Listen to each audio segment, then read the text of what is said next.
नमस्कार, मी आपला शेतकरी मित्र मंगेश देशमुख पेडगावकर. तर मित्रांनो, आपण हा जो हरभऱ्याचा प्लॉट पाहत आहात, याची लागवड 23 ऑक्टोबर 2024 रोजी टोकन पद्धतीने केलेली.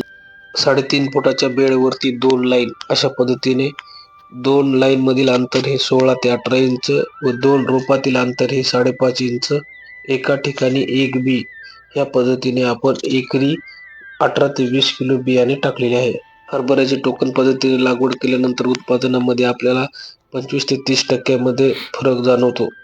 अशा पद्धतीने आपण 20 एकर वर हरभऱ्याचे नियोजन केलेले आहे. या प्लॉटला आपण एकरी 50 किलो 11-30-14 व सल्फर 5 किलो अशा प्रमाणात खताचे नियोजन केलेले आहे. बीज प्रक्रियेमध्ये एव्हर गोल्ड किलोला 1 ml अशा पद्धतीने याची बीज प्रक्रिया केलेली आहे.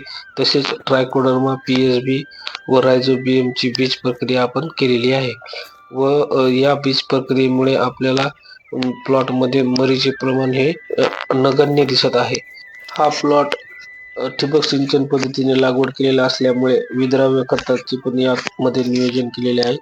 पहिल्या पाण्याच्या वेळेस आपण 19-19-19 एकरी 5 किलो व दुसऱ्या पाण्याच्या वेळेस 12-61-0-5 किलो व रोको 250 ग्राम या पद्धतीने आपण ड्रिपद्वारे त्याचे नियोजन केलेले आहे. या प्लॉटला एक फवारणी झालेली आहे. या फवारणीमध्ये आपण बायोविटा X 30 ml, इमामेक्टिन बेंझोएट 15 ग्राम, त्याचबरोबर रोको 25 ग्राम व नॅनो DAP 30 ml या प्रमाणात आपण फवारणी घेतलेली आहे. यातील आंतर मशागत ही पूर्ण ट्रॅक्टरच्या साहाय्याने केलेली आहे. मित्रांनो, आपल्याला हा प्लॉट कसा वाटला कमेंटद्वारे नक्की कळवा. धन्यवाद.